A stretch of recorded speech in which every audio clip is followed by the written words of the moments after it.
Good morning, Internet, and welcome back to another movie review. This is our third one on the channel. We just got done finished watching Wicked in 3D. I've already seen it in the theaters twice. One of them I saw with Chris. And what's special is that Curran already saw it, but he saw it in 2D. Yes. That is your first time seeing it in 3D. Yes. So before Chris and I dive into like the super technical 3D aspects of it, just coming from a 2D viewer, is Wicked better in 2D or 3D, Kurt? Way better. Like exponentially.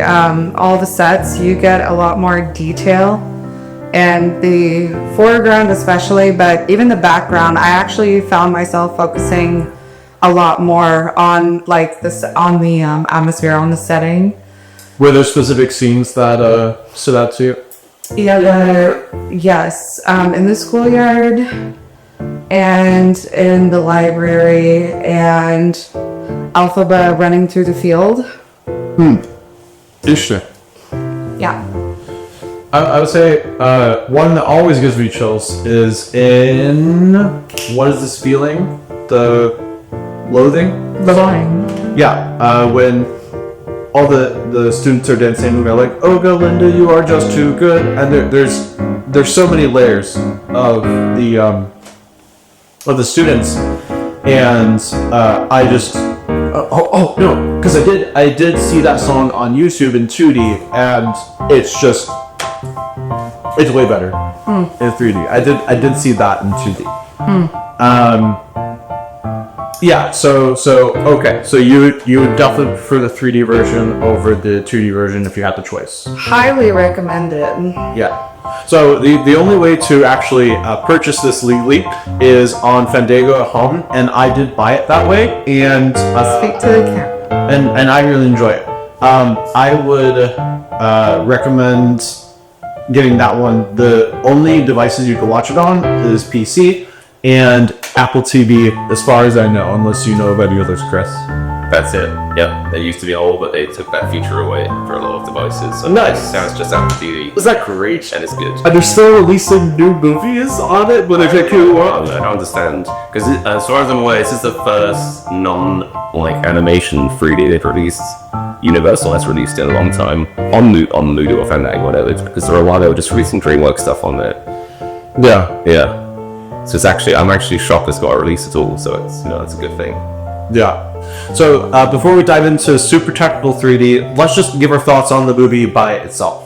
So I think the movie is a 9 out of 10. I think it's all's perfect.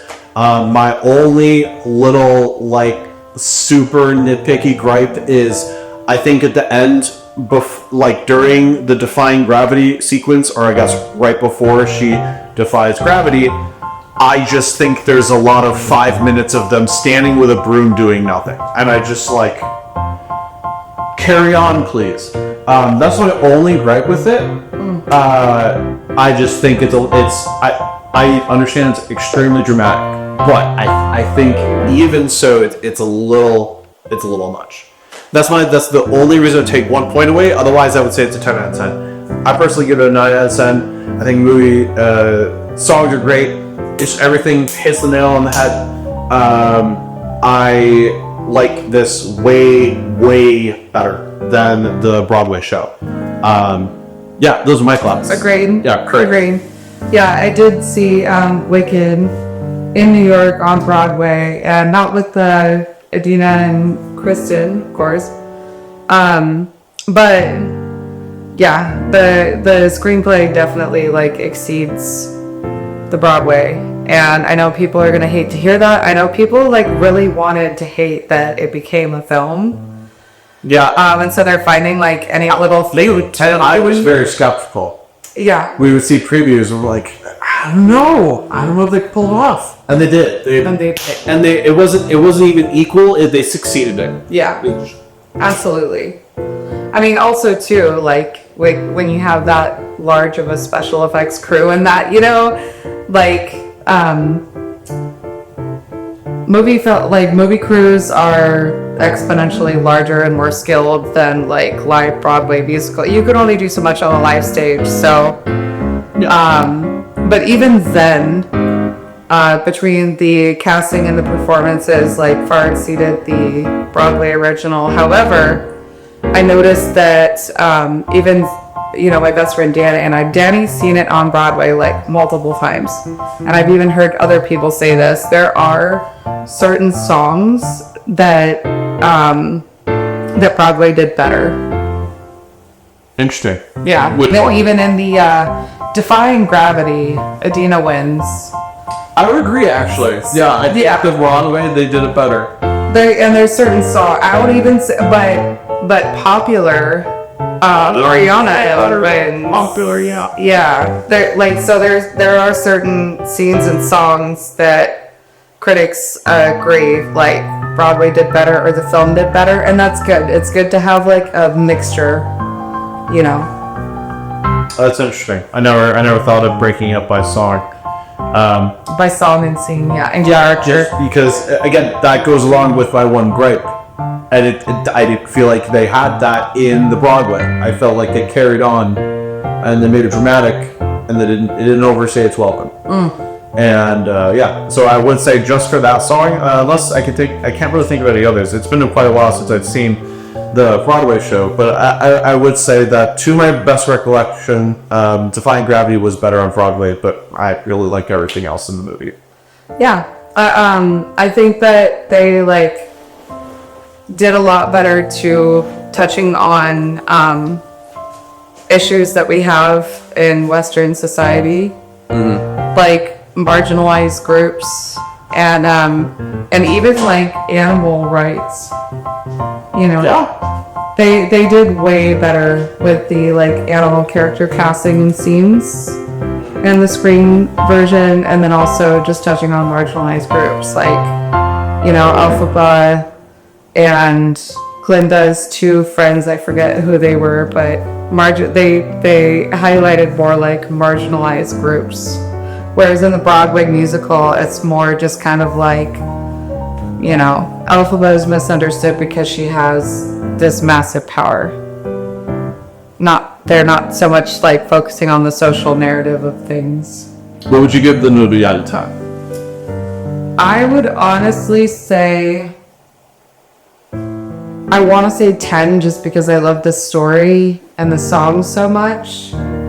I enjoyed a 10 out of 10, but if I'm being really critical, 9. taking my bias out, I'm personally giving it a 9. Yeah, I would say 9 out of 10 as well, and also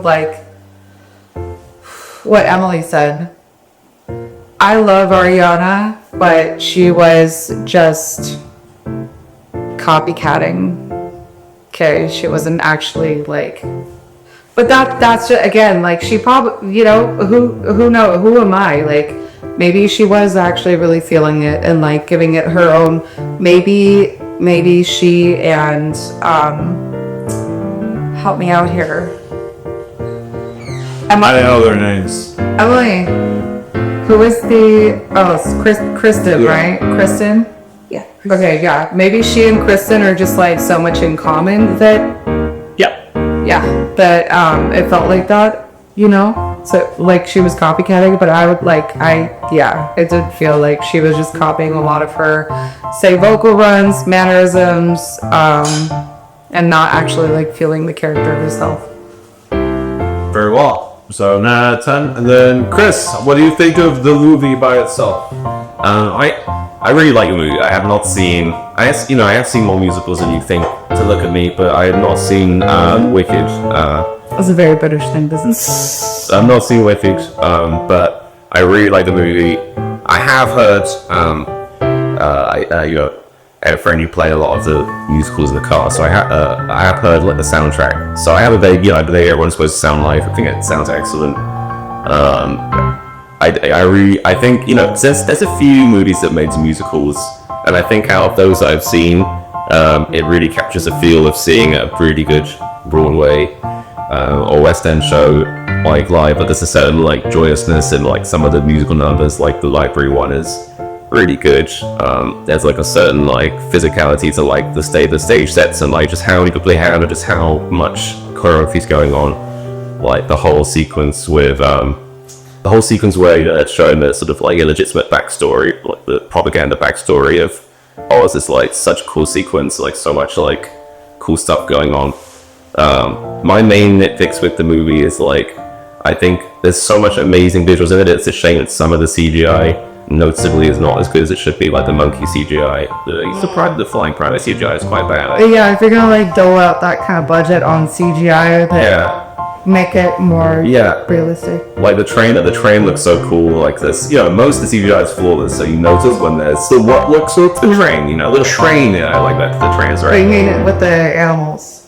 In particular, they're not as believable. Yeah, oh, absolutely. Yeah, I think it is mostly like the lion cub thing looks really quite poor, I think, which is just, I know it's a nitpick, but that's okay. That's a good nitpick. Like, if there's the budget from all those sets and all that CGI, then... Especially because, I feel like it's like, it probably is a modern classic, or it's in the cusp of being a modern classic. When you look at Lord of the Rings, there's no part of that where you're like, oh, they really cheaped out on this part of the visual effects. Like, it's so consistent. Like, a movie that's that big should be so consistent visually.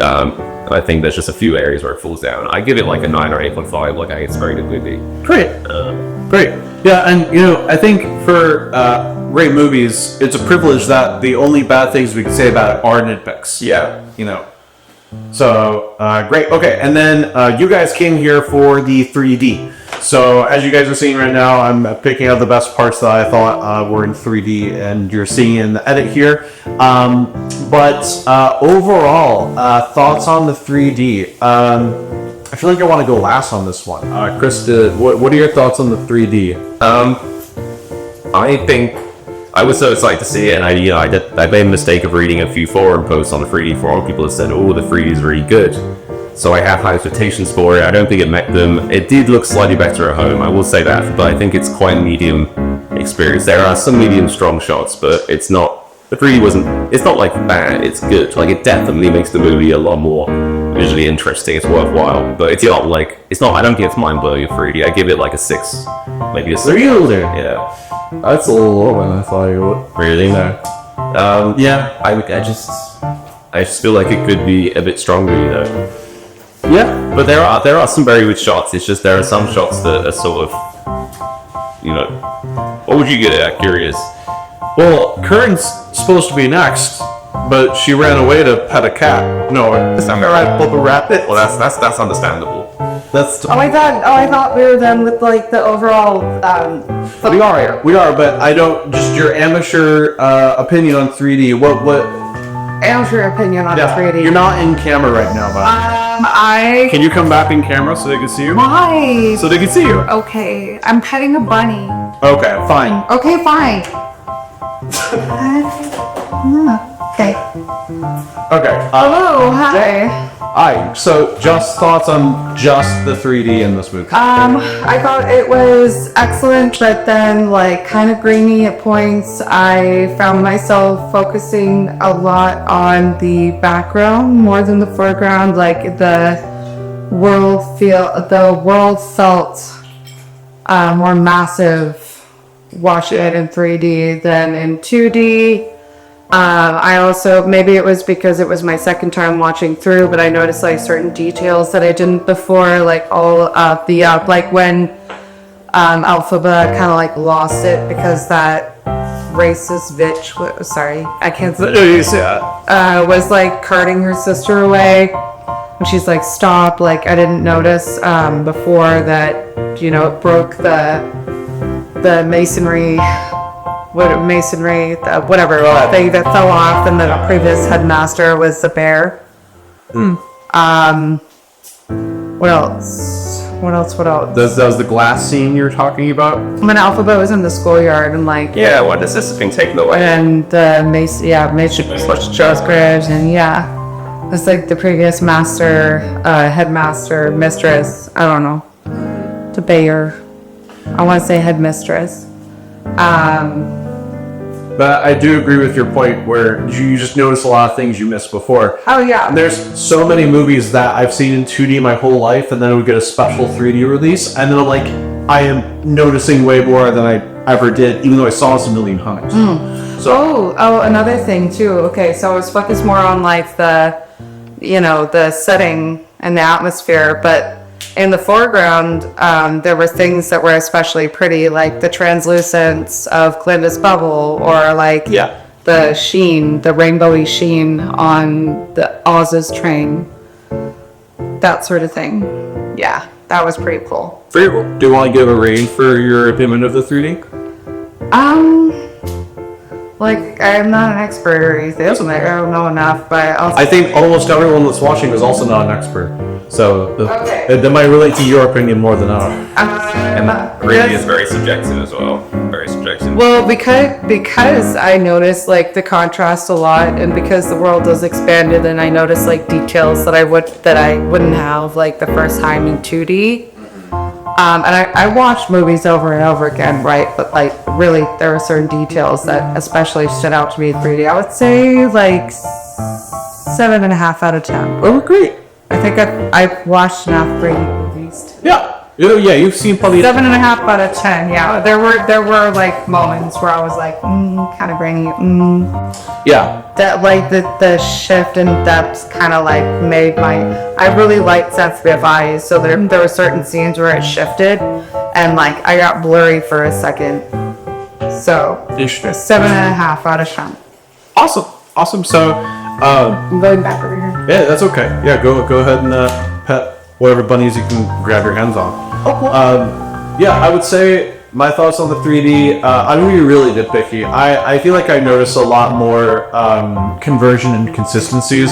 So for those who don't know, this movie was not filmed in 3D. This was converted.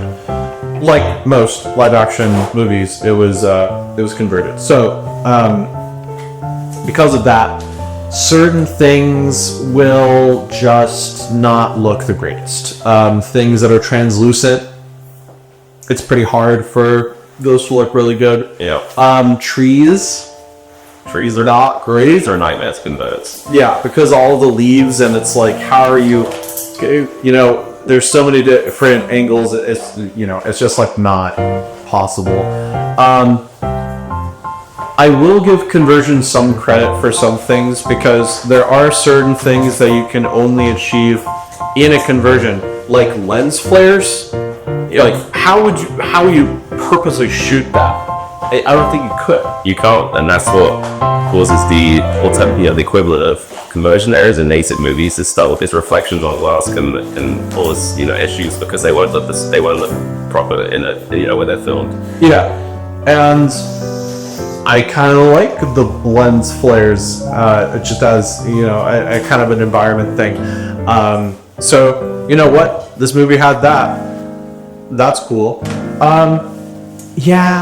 There were some pop-outs. Yeah, nothing crazy. Yeah, nothing crazy. But just enough to know, like, hey, you're in a 3D movie. What was it? Like some legs will stick out, or the coin a little bit. the coin. Yeah. There's some particle effects, like especially in some of the bigger dance numbers. There's some stuff that comes out, but nothing very impressive. Yeah. By a mode. I really liked when there were the poppies, the flowers that were floating. Those were popped out. Nothing with like crazy depth either. I would say like how much depth was in the film was on the medium to lower ends. What do you think? Yeah. I very much. I think it's quite medium throughout, with some shots that pivot stronger. It kind of ranged from like, as far as like depth goes, to like a 4 out of 10 of depth to like maybe a 7.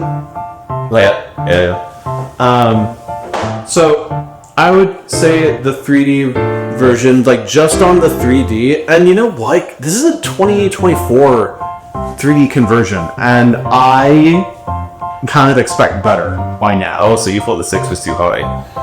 Is that why you sound surprised when I said 6? You know what? Well, here's the thing. It's like any other 3D movie that would come out that was converted, I would expect it to be a little bit better than this conversion. Yep. Yeah, this is super nitpicky. Like, if you're not a crazy 3D nerd, you will not. This will look fine to you. But you know, for like the people who are really particular about it, it's just like a lot of 3D conversions. Because even with the tree, I feel like if you really want to make that look 3D, that tree was CGI anyways. Yeah. You might as well just to put two cameras in this CGI image and made it look correct. Because correct things that are really complicated like that in real 3D look spectacular. Yeah. Because it's like, wow, there's so much information going on. But when it's converted badly, I mean, I think they did argue the best they could with that. But like, I mean, that's one of the things that stood out about Mufasa being native was that you'll see all these great shots of the. we saw Mufasa the Lion King in 3D, and that one's real 3D. So we were really impressed by it. And there's a lot of foliage in that looks amazing. So, But this is not that movie review. no, it isn't. But that's why I'm saying that's a difference. Like when you see a conversion, stuff like foliage. If you're looking too quickly, looking too closely, you will notice issues with it. Yeah, man, that movie looked good in 3D. But so for this movie, I would give the 3D. I'm gonna be nice and give it a pass for not looking as good as new 3D movies ought to look. But I mean, if I'm comparing it to like the vast library of 3D movies, which I feel like a lot of them were made in like 2013, like around that time, just so many came out, and like 3D was still all right back then. But if I'm comparing it to 3D movies like a decade ago, I would say it fits Reddit. I don't think it's that out of place, and I would give those movies good 3D scores as well. So, and I think they did. The 3D wasn't distracting. I think it added to it. There was no part where I felt like I was watching a 2D movie, like Coraline. And we gave Coraline a relatively high score for being almost 2D for a lot of the movie. Yeah. So I am gonna be a little more favorable. I'm gonna say that I'm gonna say that overall this is an 8 out of 10. And mostly because when I'm rating a 3D movie, I kind of want to be based off of like the spectacle of inviting a bunch of friends over to watch a 3D movie. And I think this movie ranks very high for not only being a very good movie, but also the 3D is not bad. It's very good. That's probably fair. I agree with you. That's the problem. There's too many 3D movies that have good 3D and aren't good movie, and there's not been any epic movies in 3D either. Yeah. And this is, like I said, it is kind of modern classic. Yes. Yeah, like I would imagine that I'm going to be watching this movie in 3D again and again and again, because there's going to be so many people that are like, I want to watch this in 3D. So yeah. Anyways, that's our thoughts. And I'll say 8 out of 10. So that will be it. But so would we recommend that you get it on Fandango At Home? It's only $30. I think that's not bad. I think so. I mean, that's more than the disc would be. So yeah, but it's worth it, I guess. Yeah. Well, I mean, hey, if that's the only legal way to get it, then go ahead. All right, we're coming back in. Okay. Sorry. Do you think this is worth $30? I think there should be a physical copy. I think it's weird that they only sell it on Fandango At Home. If you're gonna have a digital copy of something that costs more than what a physical copy normally would. It's not a digital copy. It's a streaming only. So you even own a digital version. No, exactly. Yeah. See, streaming only. Streaming only. Okay. Well, then no, it's not worth it. It should be released on a physical copy, and if it's released digitally, you should be able to own it. Hot takes. Hot takes. And also shout out to Steven Schwartz, Greg Wells, and Stephen Ormus on the score composition. Great. Yes. Okay, bye. Score is wonderful. Bye. All right, Kern says it's not worth it. I still think it's worth it because it's the only way you can buy it legally. Do you think so? Do you think it's worth it or not? Yeah, no, it's worth it. Absolutely. I mean, I think technically paying $80 for a Marvel movie for Chicago is worth it. Yeah. Definitely worth it. I wish it did. Although I have a few minutes of point to be able to release it. Oh yeah, I think there's a very good chance that I might not be releasing it. For sure. Anyways, that's your thoughts. I encourage you guys to buy it, and that's it. But anyways, that being said, thank you so much for watching. I love you very much, and until next time, later days.